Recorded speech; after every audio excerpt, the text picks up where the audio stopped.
You are now watching Demeech. Today has certainly had an appealing start because Nintendo just had their Donkey Kong Bananza Direct. The fact that I'm saying I just got done watching a Donkey Kong Nintendo Direct is still surreal to me. Donkey Kong was in hibernation for 11 years. With Mario, yeah, there wasn't a new Mario Kart game outside of stuff like Mario Kart Tour, Mario Kart Live Home Circuit, and the Mario Kart 8 Deluxe Booster Course Pass, but with Donkey Kong, there was pretty much nothing except for ports. So to see him come back in full swing with his very own Nintendo Direct is just insane.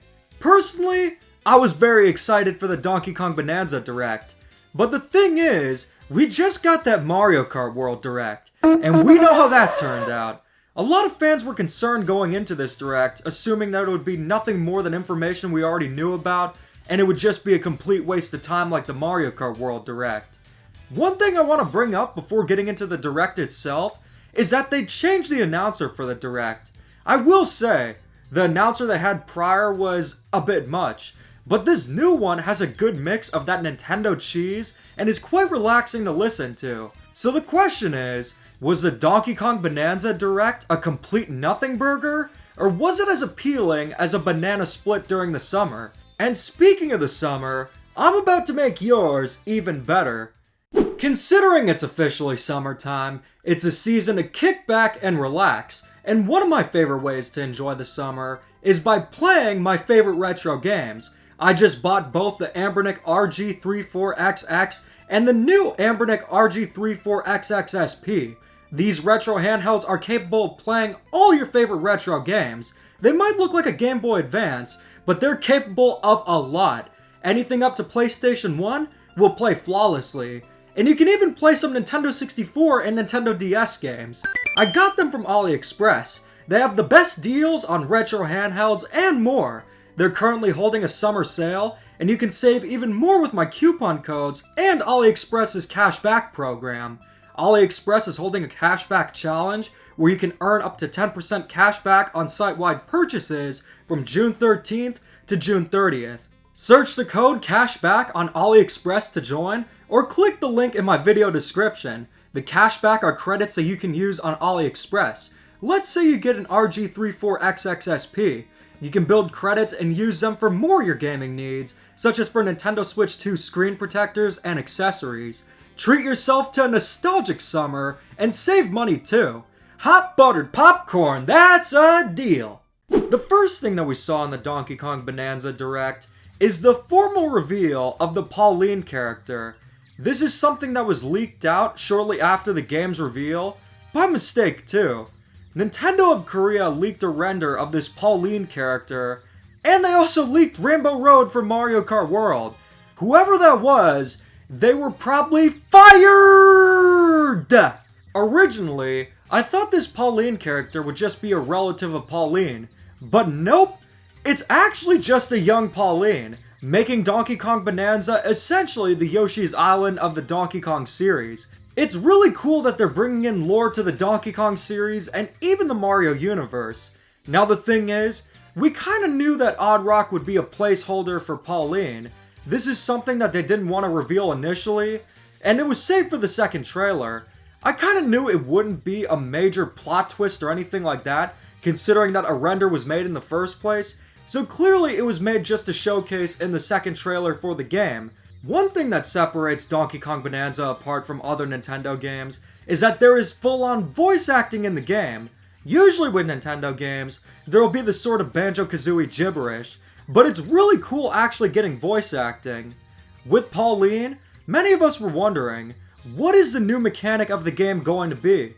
This game is very likely developed by Nintendo EPD, the developers behind Super Mario Odyssey, and with the first trailer for that game, they did not reveal that Cappy could capture enemies, so it was left to our imagination. Well, we finally know what the new mechanic of the game is, and that is with the Bananza transformations. With the help of Pauline singing, Donkey Kong can transform into different animals with a sort of kaiju twist. Reminds me a little bit of Bowser's Fury. These Bananza transformations are simultaneously silly, yet so cool. Seeing Donkey Kong turn into a zebra is nothing short of silly at first glance, but when you look at these designs, they are really cool. The actual gameplay they add themselves is also really nice. It adds variety to the game. It's a little bit like the Animal Buddies, but with the Donkey Kong Bananza twist to it. And I gotta say, this is a really cool new mechanic. Leave it to Nintendo EPD to come up with creative new mechanics we would never expect, but once we see them, they just feel so perfect. One thing is that we learn more about Voidco. We learn the names of the members of Voidco, and they seem to be the primary antagonists of the game.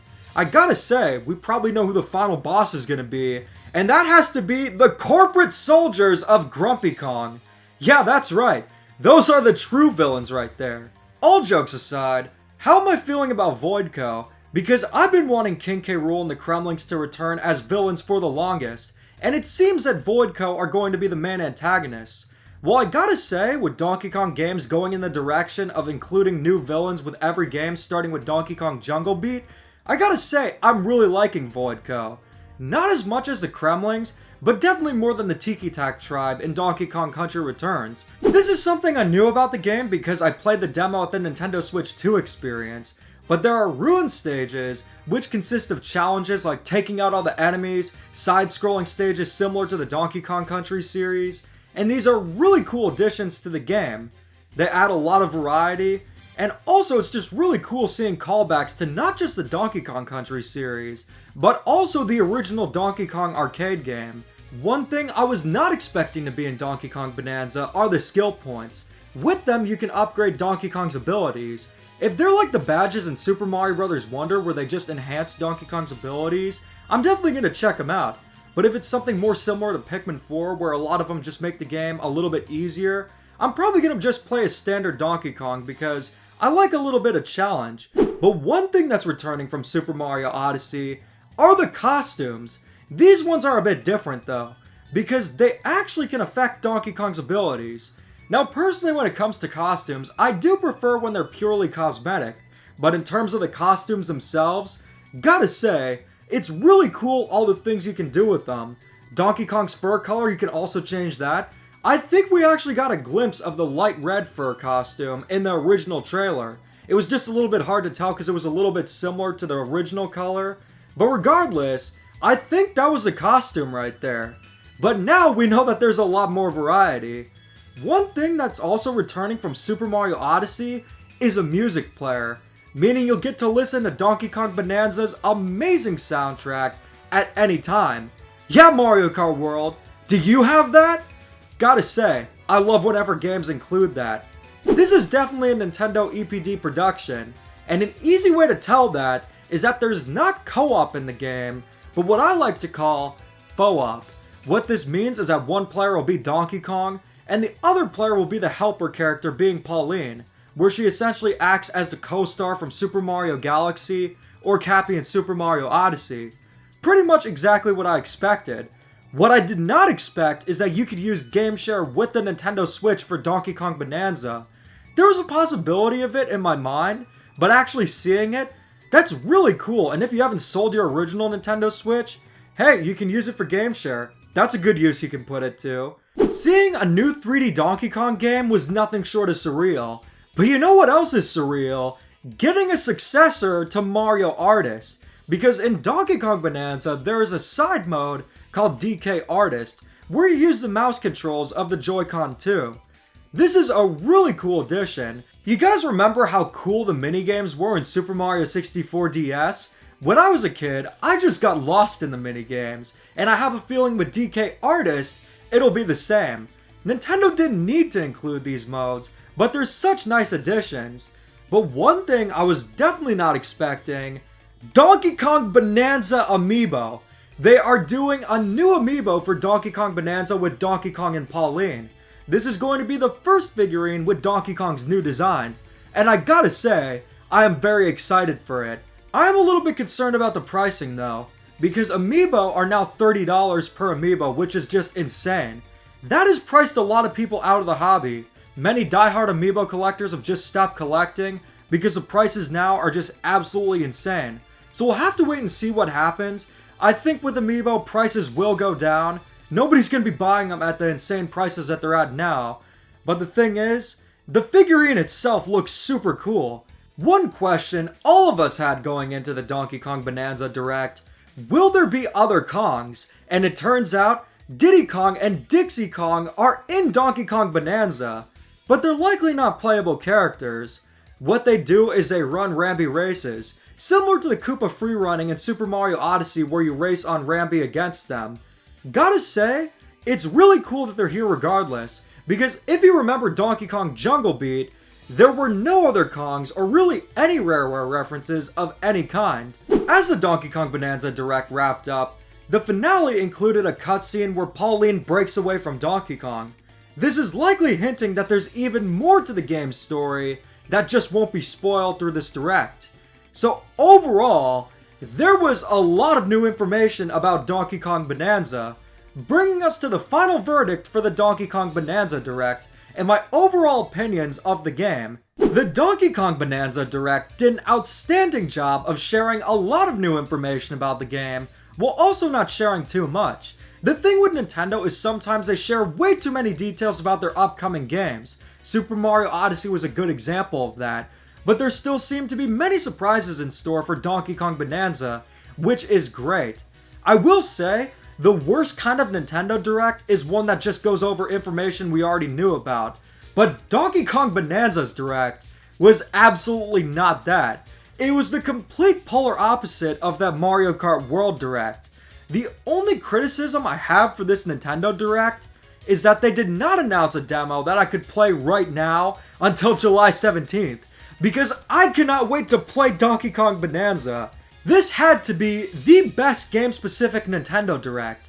I will admit, it's a little bit hard to top the original Mario Kart 8 Direct from 2014, but that was mostly because of the memes. But in terms of actual content, the Donkey Kong Bananza Direct is the absolute best game-specific Direct, giving it the overall ranking of a 10 out of 10. Wow, that was just incredible. And I gotta say, I was already hyped over the moon for Donkey Kong Bananza. I haven't been this hyped for a game since Super Mario Odyssey. And seeing even more of the game now, July 17th just can't come soon enough. I have to say, after seeing this Nintendo Direct, and after playing the Donkey Kong Bananza demo at the Nintendo Switch 2 experience, I could easily see this being one of my favorite games, if not my favorite game of all time. Super Mario Odyssey, for reference, is my favorite game of all time, and this game just appears to be even better. So with that being said, we have a very likely candidate for my favorite game of all time. I gotta say, I've been enjoying Mario Kart World, but Donkey Kong Bananza, this game, this is the reason to get a Nintendo Switch 2. It has everything going for it. It has incredible looking gameplay, a ton of features, side content, a beautiful presentation. This game has everything. This is why you should get a Nintendo Switch 2. It's amazing seeing Donkey Kong come back in such a massive way, and this game appears to be absolutely worth the 11-year wait. So what do you guys think? Let me know in the comments, and keep calm and dada on.